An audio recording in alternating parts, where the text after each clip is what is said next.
We continue our top 5 week here on the LockedOn Giants podcast by taking a look at the top 5 veterans unlikely to make the 53-man roster after training camp. Who are they? Stick around and I'll tell you coming up next on the LockedOn Giants podcast.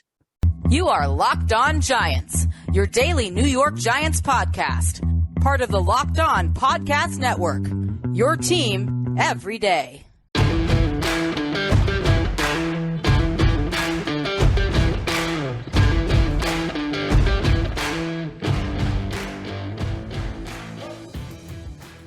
Hello, New York Giant fans, and welcome to another edition of the Locked On Giants podcast, part of the Locked On Podcast family, your team every day.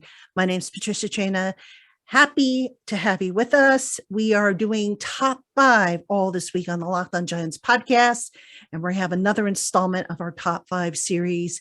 Today, we are going to take a look at the top 5 Giant players who are unlikely to emerge with a roster spot at the end of training camp. Now, these are guys, most of them were on the roster last year. There are a couple maybe that weren't on the roster. They were added during the offseason, but we're going to go down the line. I'm going to try and stick with the veterans. And I've got some honorable mentions and whatnot. So that is the topic of today. Again, happy to have you with us. And as always, thank you for making us your first listen of the day, or watching on YouTube, your first watch of the day. And again, if you have a different list or something you want to disagree with, agree with, whatever, just pop a comment in the box below if you're watching on YouTube, or if you're listening on any of our audio platforms, send me an email. Let me know what you think. Always interested to hear your feedback, because there is no right or wrong answer other than, obviously the coach's decision. So that's our show. Let's get right into it. We've got 5 guys who I think are roster long shots, and I'm going to tell you who they are and why I think they're a long shot. So let's get it started. All right. Number 5 on my list is inside linebacker Carter Coughlin. All right. Now, a year ago, I think, before he suffered a season-ending ankle injury, if you had said to me that Carter Coughlin might be in danger of losing his roster spot, I probably wouldn't have agreed with you. I thought Carter Coughlin's versatility, being able to play inside linebacker, outside linebacker, plus his special teams contributions might get him a pass. Now, obviously, he had the ankle injury. His season ended early. But in the meantime, the Giants went and they drafted a bunch of younger inside linebackers to compete for spots. All right. They've added Darian Beavers. They added Micah McFadden. Coming back, obviously, is Cam Brown, who missed part of last year with an injury. So suddenly that inside linebacker room is very crowded. And I just have a feeling that because of the special teams element, Cam Brown has the size and, the speed and whatnot. I remember, Thomas McGahee just absolutely waxing on enthusiastically about Cam Brown and what he brought to special teams. I'm not so sure he gets the axe. The 2 rookies, I don't know, both of them will make the roster, but I think one of those 2, Beavers or McFadden, could push Carter Coughlin off the roster. So I'm not very optimistic right now based on the numbers that Carter Coughlin is going to make the Giants this year. Now, I should have prefaced this whole list by saying that obviously they've got to get the pads on, they've got to compete, and we don't know what's going to happen with injuries and stuff like that. But I'm just talking now in terms of how I project it to happen, and it might unfold this way, it might not. So that's why they're going to take the field and line up during training camp. So anyway, Carter Coughlin is number 5 on my list. All right, number 4 on my list, outside linebacker Oshane Ximines. Ximines, of course, a 2019 third-round pick, and he was actually acquired with the pick, one of the picks in the Odell Beckham Jr. trade from the Cleveland Browns. Now, Ximines had a very promising rookie season, hasn't quite been able to build on that. He actually saw his reps get reduced second year. Actually, let me back up a little bit. In his second season, he had the season-ending shoulder injury. And then last year, his reps were reduced significantly because between mistakes he was making and also never really developed against the run. And, once the Giants added guys like Quincy Roche to the rotation, ximines kind of faded into the background. So it's interesting because I think had the Giants kept the same coaching staff as last year, ximines, we wouldn't even be talking about him now. I think he would have been an offseason cut. But everybody's getting a fresh start. That said, you've got Ellerson Smith, you've got Jihad Ward, who can play with their hand in the dirt or standing up. You've got Quincy Roche, as I mentioned, Kayvon Thibodeau. You've got guys now at that outside linebacker position who can play rush the passer, play the run. Ximines, a nice kid, but I just don't see him making the roster. I just don't. And if he doesn't, that would be yet another third round draft pick of the Giants that fell into the proverbial black hole. The Giants have just had rotten luck, it seems, with third round picks in recent years, having those guys stick around and make any kind of meaningful contributions. So that's that's number 4 on my list. I'm counting backwards from number 5 to number 1. So who's next on the list? Well, I've got 2 offensive linemen. All right. Spoiler alert, 2 offensive linemen. Who are they? Stick around and I'll tell you right after this. All right, Giant fans, we have more coming up on today's LockedOn Giants podcast. But first, there's only one place to find what you need quickly for your car or truck, and that's at rockauto.com. Rock Auto has over 20 years of offering competitive pricing on thousands of parts for every make, model, and manufacturer. Check out their extensive website, and don't forget to write down Locked On in their How Did You Hear About Us box so that they know we sent you. Rock Auto, amazing selection, reliably low prices, all the parts your car or truck will ever need. rockauto.com. All right, Giant fans, welcome back to the LockedOn Giants podcast. I'm Patricia Traina, and we are talking about 5 Giants who I'm not so sure they're going to make the 53-man roster out of training camp. Everybody's going to compete. Everybody's going to get an opportunity. But you look at the numbers, you look at how the depth chart kind of shaped up a little bit. And if you're me, you're sitting there and you're saying, I just don't see how these guys are going to make the roster unless there's a lot of injuries in front of them. So that's kind of what we're doing today. That's the topic of today's show. And on number 3 and number 2, I have 2 offensive linemen. The one position, I guess you could say the Giants really can't afford to get rid of guys, but I'm going to give you 2 guys anyway, both of whom were on the team last year. And number 3, I have interior offensive lineman Ben Bredeson. Now, Bredeson has been, in the springtime, he worked at guard.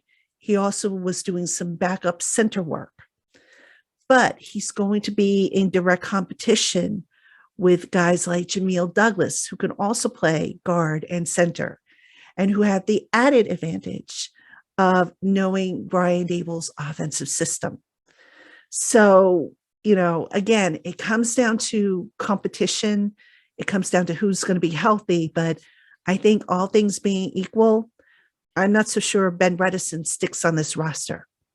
When he played last year, and I know he had the hand injury, I think a few times last year, I wasn't ultimately bowled over by what he brought to the table. Then again, the whole offensive line was kind of, just not very good. So it wasn't just him per se, but it was just the whole offensive line last year. I don't have to tell you, was an absolute mess. But look, the Giants are trying to revamp that offensive line, not just the starters, but also the depth. And I just don't think Bredeson is going to be amongst that veteran depth that the team is looking to have. I think you're going to see maybe Jamil Douglas beat him out for the reasons that I cited.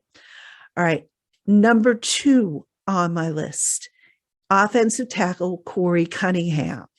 Now, again, the Giants drafted some young offensive linemen.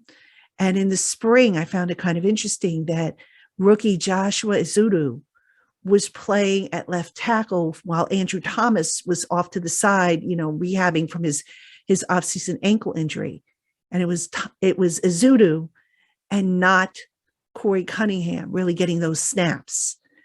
Cunningham, I said it at the time when they signed him. Now, they brought him back, I think, on a 1-year deal. And at the time, the draft hadn't taken place. So what teams actually do is sometimes they bring in these veteran players to have them on the roster just in case they don't fill their needs on the roster via the draft. So it's kind of like an insurance policy. And that's kind of the impression I got with Corey Cunningham, that he was kind of insurance in the event the Giants weren't able to pick up some offensive tackles in the draft. Now, again, Izzudu has guard and tackle flexibility. Cunningham is primarily a tackle. So if you're putting a roster together, you know the old saying, the more you can do, the better your chances. So you would think that the rookie would get the edge in this case over the veteran journeyman. So I would be very surprised to see Corey Cunningham make the roster for the Giants. Now, who are some of my honorable mentions and who's number one on my list? You could probably guess who's number one on my list, but I'm going to answer those questions for you coming up after the break. All right, Giant fans, we have more coming up on today's Locked On Giants podcast. First, BetOnline.net is the only place that offers the best information on the latest odds, contests, and player props for all your sports betting needs. No matter what sport you're into, BetOnline.net has you covered. Plus, they offer everything you need to know for live betting and your favorite Vegas casino games. So head on over to BetOnline.net today to learn more about the trends and the action. BetOnline, where the game starts. All right, Giant fans, welcome back to the Locked On Giants podcast. I'm Patricia Traina. We are doing top 5 lists all this week here on the Locked On Giants podcast. Today, I have 5 veterans who I think are long shots to make the 53-man roster. Again, anything can happen. They've got to get the pads on. They got to go out. They got to compete. So nothing is carved in stone at this point. This is just my projections, my very early projections based on what we know as of the end of the spring, how the roster looks, how the competitions look, and what each guy brings to the table. So that is how I have based this list. And we've given you 4 guys so far: Carter Coughlin, O'Shane Ximines, Ben Bredeson, Corey Cunningham. Now, before I get to number 1 on my list, I have some honorable mentions that I need to put out there. All right. Number 1 on the honorable mention list is receiver Collin Johnson. Collin Johnson is a big, speedy receiver, but you know what? His lack of special teams, I just don't see him maybe beating out a CJ Board, who last year, before his season-ending broken arm, was really becoming a staple of the special teams unit. Another guy, I'm not so sure he makes the 53-man roster, is defensive back Jarren Williams. Now, Jarren Williams, coming out of Albany, was a surprise addition. He played somewhat for the 53-man roster, was back and forth, I think, between the roster and the practice squad. He initially was a cornerback, but the coaching staff has decided to convert him to safety. And, no surprise there, because safety, they're kind of thin at. That being said, I don't know if at this point you're going to take Jarren Williams over, say, for example, a Trenton Thompson or a Yusuf Corker being one of my sleeper picks. So I'm not so sure Jarren Williams is going to make the 53-man roster. Could he make the practice squad where he can continue working on his transformation to safety? Sure, he could. The 53-man roster, I just don't see it happening. I'd be very surprised. And then finally, on my honorable mention list, running back Gary Brightwell. Gary Brightwell has always been more of a special teams player, and a very good one, I might add. That being said, you want to get guys on the roster who can do as much as possible. And I just think that a guy like Jashawn Corbin is going to beat out Gary Brightwell for the roster spot. I think the Giants are going to keep 4 running backs. It's going to be Saquon Barkley, Matt Breida, Jashawn Corbin, and I think they keep the fullback, Jeremiah Hall, who's one of my sleeper picks as well. If they need additional running snaps, they will have Wan'Dale Robinson and Kadarius Toney, who can maybe give them a few snaps here and there. I don't think the Giants are going to keep 5 running backs. I could be wrong there, but I'm not projecting them to keep more than 4 with the fullback. Now they might keep a guy or 2 on the practice squad, obviously, where that makes sense, maybe a Sandro Platzschumer or an Antonio Williams or something like that. But I just don't think that Gary Brightwell, I don't see it happening. Gary Brightwell, like I said, good special teams player, but not much of a runner from what we saw last year, and his receiving skills out of the backfield. I don't think he did a whole lot of that in college. So I'm not convinced he's going to make the 53-man roster. So he is also on my honorary mention list, which means we get to number 1 on my list. And I think y'all know who I'm going to mention here. Number 1 on my top 5 Giants who probably won't make the roster, wide receiver Darius Slayton. Now, Slayton is an interesting guy. I think Slayton, if you go back and you look at the last couple of years after that great rookie season he had, injuries and a lack of confidence, I think, kind of did him in. And the Giants have really tried to build his confidence up this spring. And you started to actually see that come back a little bit. But here's the problem, folks. Darius Slayton has a high cap hit. I think it's something like $2.5 million as a result of the performance escalators that are in his contract. When you stack up the depth chart, you're probably looking at Kenny Golladay at number 1. Kadarius Toney will probably be number 2. Wan'Dale Robinson, number 3.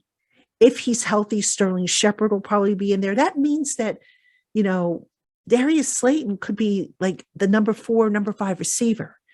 And when you are the number 4, number 5 receiver, you better be able to contribute on special teams, because if you don't, then I'm sorry, there's just no way you can justify carrying a $2.5 million cap hit when the guy can only do one thing and a guy is not going to get a lot of targets. So, I just think Darius Slayton, whether they cut him or they try to trade him maybe at the end of the summer, which is a possibility, I just don't see him being on the 53-man roster come September. I would be very, very surprised. And again, it doesn't mean he's a bad player. I just don't see it given the depth in front of him. So we'll see how it all stacks up. Now, just looking ahead, the Giants, next week is the 4th of July week.